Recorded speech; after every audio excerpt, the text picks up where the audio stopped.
Bledsoe County Schools reopening plan for the 2021 school year. Hello everyone, I'm Mr. Ellis, Superintendent of the Bledsoe County School System. It is my number one priority to take the necessary measures in order to keep the students, faculty, and staff safe during the 2020-21 school year.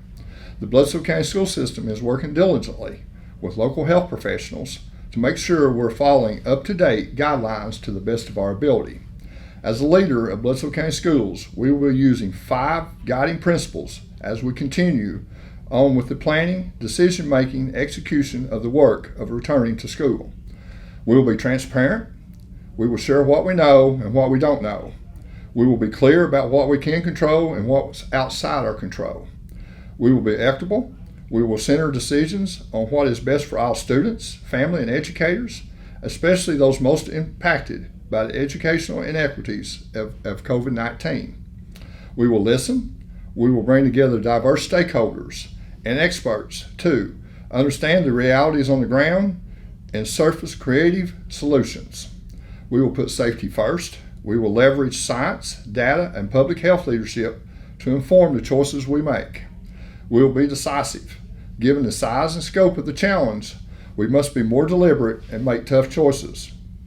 We will make mistakes and we will adapt quickly as variables on the ground change.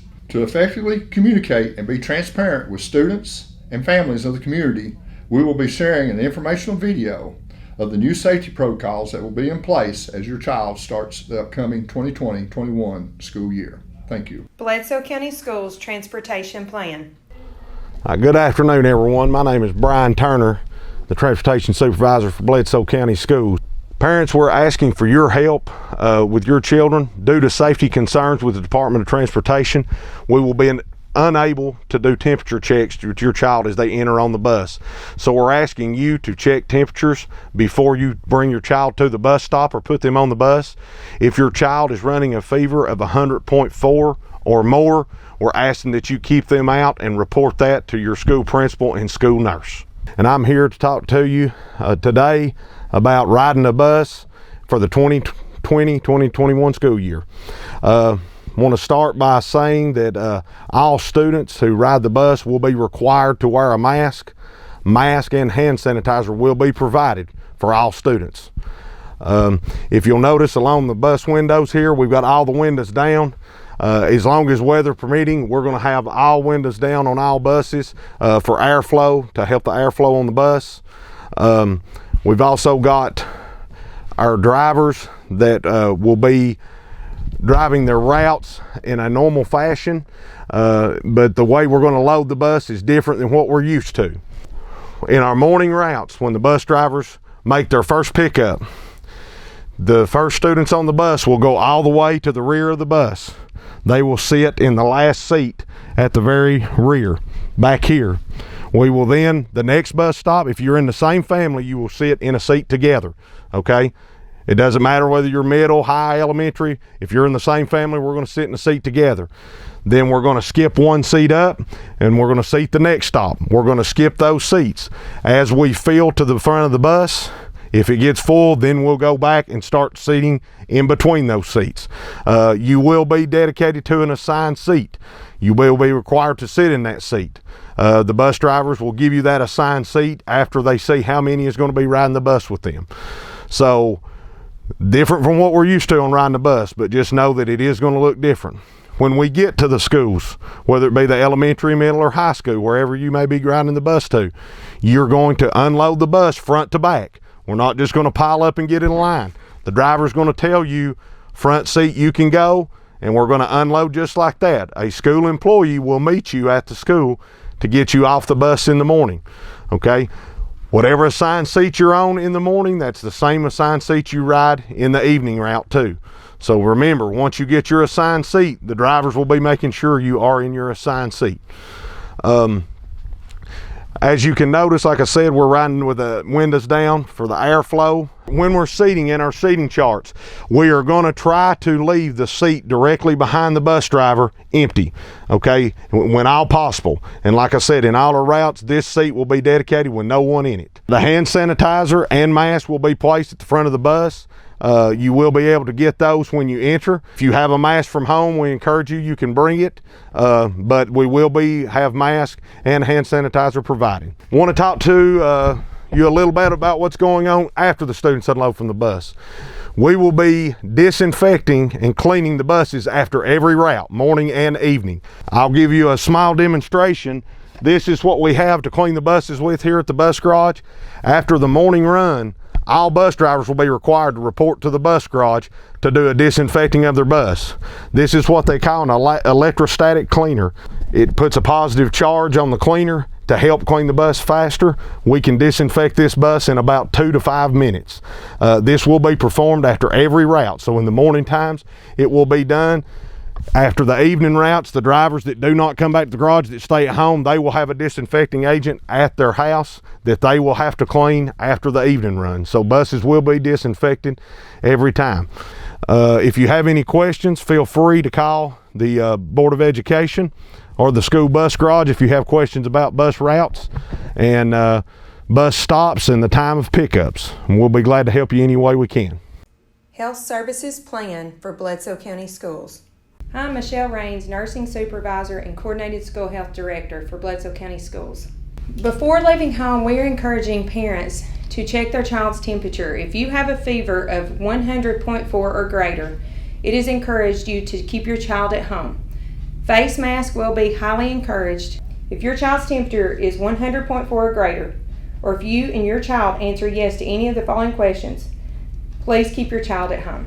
Have you been in close contact with a person with a confirmed diagnosis of COVID-19 within the past 14 days? Have you had an unusual cough or shortness of breath? Have you had a sore throat or other flu-like symptoms? Have you had a new loss of taste or smell? Have you had vomiting or diarrhea in the last 24 hours? Or do you have an unexplained rash? Entering campus. All school buildings will open at 7:10 a.m. to students. Students will not be allowed to enter the building until after this time. When students arrive at school, there will be designated entrances into the buildings that an adult will take your child's temperature and hand sanitizer will be provided. At some select schools, car rider temperatures will be taken before exiting the vehicle.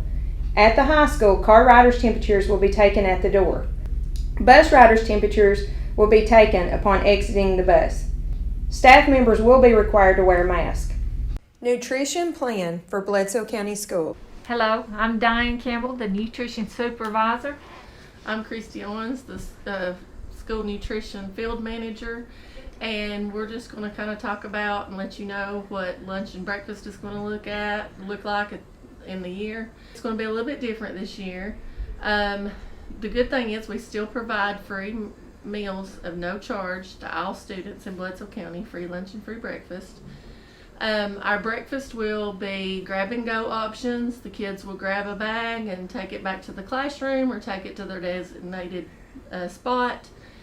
The lunch, they will have a hot and cold option they can choose from to decide whether they want hot lunch or cold lunch. It's a grab and go also. They will not be going through the serving lines and doing any self-serve options right now. That's if all kids are going to school. Students getting ill while on campus. There is one assigned nurse to every school building. When students fall ill at school, that child will be sent to the nurse and will be placed in a safe, designated area for treatment. They will be in a direct supervision of either a nurse or another adult. A mask will be placed on the student until a parent or guardian picks up the child. If the student needs emergent medical attention and is seriously ill, 911 will be called along with a parent guardian. If the student is stable, the parent or guardian will be called for pickup. If you have questions on when your child can return to school after illness, please call your school nurse. In the event of a positive case within Bledsoe County Schools, the classroom or areas exposed should be immediately closed until cleaning and disinfection can be performed. A decision will be made regarding a classroom or school building closure to allow for sanitation based on the information provided by the reporting party as to time, exposure to others, etc., applying those facts to Health Department guidance. If the building is closed, parents will be notified through the Bledsoe County School phone email notification system. Bledsoe County Schools will assist the Health Department with contact tracing as requested and needed. The health department will contact close contacts, those who spent more than 10 minutes within 6 feet to the students, so they can be quarantined at home. Classmates should continue to self-monitor for any symptoms. Students and parents should follow quarantine advice given by the health department. If a student within the class of a positive case has not been given quarantine advice but starts to exhibit any of the listed symptoms, that student should stay home and consider COVID-19 testing. After sanitation of the school and/or classroom, students and staff not quarantined by a medical professional will be able to return to school. All students missing school for medical reasons should have an excuse on file in the main office. In my department, the nurses work closely with the Bledsoe County Department of Health. As you know, this is a fluid situation, and the information we are giving you today could change by tomorrow. We will try to update you as much as possible as time and situations change. The return of Bledsoe County sports. Hey Bledsoe County community, this is Coach Dwayne Tabor over at Bledsoe County High School. We're having football practice as we speak. I wanted to give out an announcement to our community. Let's everybody be safe, do our part, and hopefully we'll have sports soon enough. September 18th is our target date for our first football game. If our state of emergency order lifts, we can play sooner than that. So hopefully our soccer team, our softball team, all our sports will be able to play soon. Volleyball, everybody. That's our goal in mind. Our football players have been doing a great job. We're keeping our weight room clean. We've got them spread out on the inside. We've got them spread out on the outside. And we got, we got a good group of kids, and they're looking forward to playing. So hopefully we'll hear that Go Warriors chant very soon. Thank you. For more information, visit our website at bledsoecountyschools.org. Thank you. Brought to you by Bledsoe Telephone Cooperative, your full-service telecommunications provider right here in the Sequatchie Valley.